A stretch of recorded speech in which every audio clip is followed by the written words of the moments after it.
Hello dear students. आज के इस वीडियो में हम क्लास 10th का वर्कशीट नंबर 55 करेंगे। ये आपकी 28 दिसंबर 2021 की वर्कशीट है, इलेक्ट्रिसिटी। तो चलिए स्टार्ट करते हैं। तो यहाँ पर आज जो हमारा टॉपिक है वो है ओम्स लॉ। तो ओम्स लॉ क्या था, चलिए पढ़ते हैं। German physicist George Simon Ohm's found out the relationship between current I flowing in a metallic wire and the potential difference across its terminal, the potential difference V। तो किसी भी electricity का जो सर्किट होता है उसके अंदर जो पोटेंशियल डिफरेंस होता है उसको हम V कहते हैं, और करंट को हम I से डिनोट करते हैं। Across the end of given metallic wire, it is an electric circuit is differently proportion to the current flowing through it। मतलब कि अगर करंट कुछ और है, सपोज करंट 0.5 एम्पियर का है, तो उन्होंने फाउंड आउट किया कि वोल्ट जो है उस सर्किट का वो डिफरेंट होता है, वो आपका 2 होता है। अगर एम्पियर करंट जो है एम्पियर आपका 1 हुआ तो वोल्ट उसका और डिफरेंट होता है। जैसे जैसे आप क्या कहते हैं इस केस में, जैसे जैसे आप करंट बढ़ाते रहते हो, जहाँ जहाँ जहाँ पे मैं करंट बढ़ा रहा हूँ तो वोल्ट बढ़ता जा रहा है। करंट 1 हुआ तो वोल्ट 4 हो गया, करंट 2 हुआ तो वोल्ट आपका क्या कहते हैं 8 हो गया, 2.5 में वोल्ट 10 हो गया। तो ये एक उन्होंने रिलेशनशिप फाइंड आउट किया कि वोल्ट जो होता है वो किसके बराबर है। तो वोल्ट जो है वो आपका वो आई अपॉन आई मल्टीप्लाई आर के बराबर है। ठीक है, तो वोल्ट का फॉर्मूला उन्होंने इस तरीके से निकाला। ठीक है, तो इन्होंने यहाँ पर ये चीज़ एक्सपेरिमेंट किया था। तो इसी को यहाँ पे देखो बताया जा रहा है कि सर्किट डायग्राम में भी कि ये देखिए यहाँ पे ग्राफ में आपको दिख रहा होगा कि the graph line present the value of resistance. ये जो ग्राफ लाइन है वो रेसिस्टेंस की वैल्यू फाइंड बता रही है आपको। Higher the angle between x axis and the graph line means the higher resistance of wire. तो जितना ज़्यादा रेसिस्टेंस होगा तो आपकी क्या कहते हैं वोल्ट की वैल्यू उतनी ज़्यादा होगी। तो ये चीज़ यहाँ पे दे रखी थी।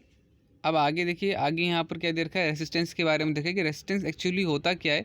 तो यहाँ पे देखो, it is the property of conductor to resist the flow of charge.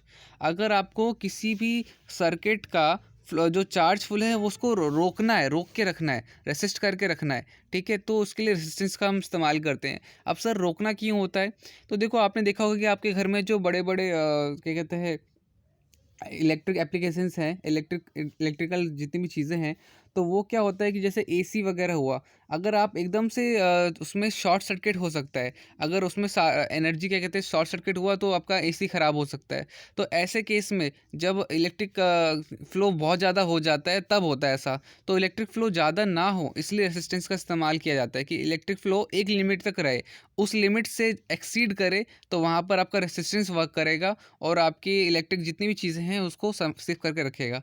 तो its SI unit is ohms. Resistance की एसआई यूनिट क्या है, ओम से represent by the Greek letter ohm and R is the constant for the given metallic wire at the given temperature.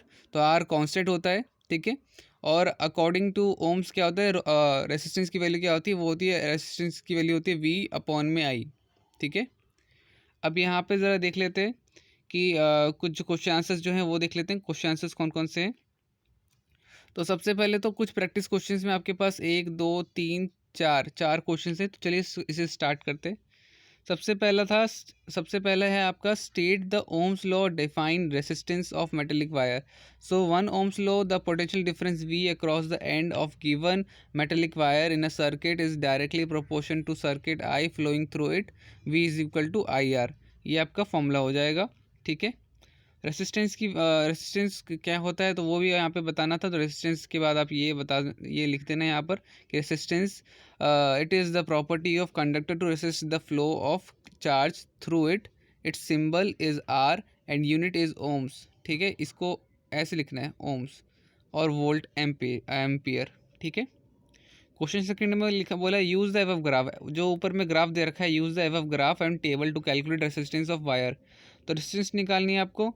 तो ये graph आपको यहाँ पे दे रखा है। ठीक है, इस ग्राफ को मैं यहाँ भी दिखा देता हूँ। ये आपके वर्कशीट में दे रखा है, आपको यहाँ पे फॉर्मूला बस लिखना है। रेसिस्टेंस का फॉर्मूला क्या होता है, तो आर का फॉर्मूला हमें पता है, आर इज इक्वल टू क्या होता है, तो वो होता है वी अपॉन में आई।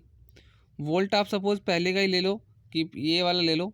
ठीक है, तो वोल्ट कितना था, वोल्ट था आपका 2, और ये कितना था तो वो है आपका 0.5। कटने के बाद कितना आ जाएगा, कटने के बाद आपके पास 4 आ जाएगा। ठीक है,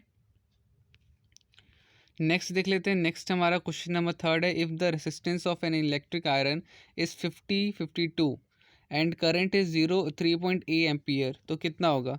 तो देखो बच्चों, रेसिस्टेंस कितना है, तो रेसिस्टेंस आपका है आर है 50, और एम्पियर कितना दे रखा है, एम्पियर दे रखा है 3.2 एम्पियर। ठीक है, ये आई है आपका। तो वोल्ट निकालना है आपको, volt V is equal to I R होता है 3.2 मल्टीप्लाई 50, आपका आंसर 160 वोल्ट आ जाएगा। ठीक है, तो ध्यान रखना कि V इज इक्वल टू क्या होता है, वो होता है I मल्टीप्लाई R, और I कितना है आपका, वो है 3.2, और वोल्ट कितना है, वोल्ट है आपका 50।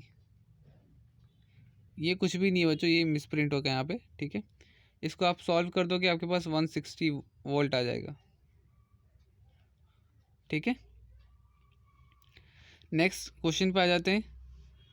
The potential difference between the terminal of an electric heater is 60 volt, ये 60 वोल्ट दे रखा है।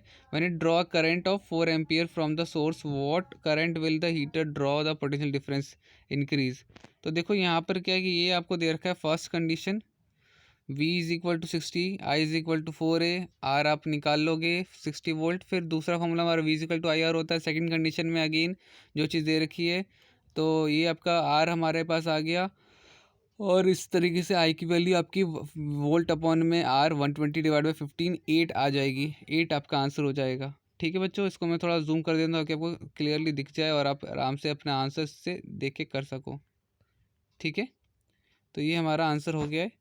सो आपकी यहाँ पे आज की वर्कशीट कंप्लीट हो जाती है। मिलते हैं अगली वीडियो में, आज के लिए इतना ही, तब तक के लिए bye bye and take care.